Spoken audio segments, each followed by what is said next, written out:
I'm Bob Campbell, and this is The Real Review.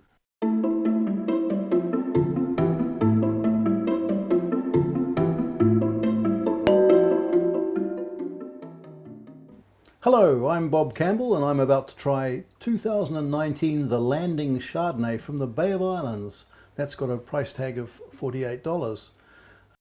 The Landing was established in 2007, and it's on a 400 hectare peninsula on the northern mouth of the Bay of Islands. Not all of it's planted in grapevines obviously, but 2019 was a top vintage for Northland. They occasionally get hit by tropical cyclones and warm, moist air coming down from the tropics. And that can be problematic. But 2019 was a no pressure vintage, just a dream come true for Northland growers. It's a mix of Chardonnay clones. I won't tell you what clones there were. I think that's getting a bit too technical. Grey wacky clay soils. That's got some water holding capacity, and the wine spent 11 months in French oak barriques and 10% new. Now that's a sort of a fairly moderate, I think, exposure to oak. They're obviously not chasing a strong oak flavour, and they've no doubt cut the oak to suit the fruit flavours that they've got there. It's an interesting comment about the vineyard here is that it's next to New Zealand's, where New Zealand's first grapevines were planted in 1819 by the Reverend Samuel Marsden. And he said at the time, New Zealand promises to be very favourable to the vine.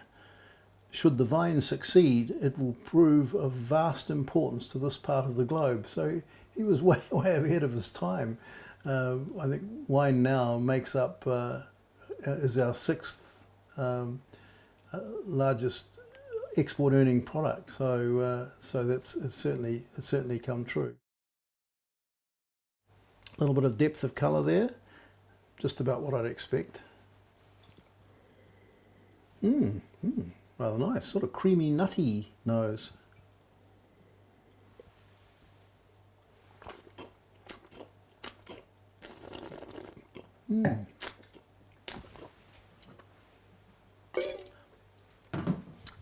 I'm getting some grapefruit, citrus, white peach, toasted nut, root ginger from the lees, I think, hazelnut, and there's this little bit of oyster shell coming through again, and spicy oak flavours. Once again, not overdone, just a nice background layer of just delicately spicy oak. Quite intense and relatively complex wine, and I think it's accessible now, but a little bit of bottle age would do it no harm at all. That's a delicious Chardonnay, and really speaks volumes about the vineyard and the vintage, I guess. It's scored 95 points and 18th out of 133 New Zealand Chardonnays. And the food match, according to winemaker from winemaker Ben Byrne, roast chicken, seafood, shellfish or crayfish, or creamy fish dishes. So there's a choice. I'm absolutely sure that all of those dishes would go beautifully with this wine. Cheers.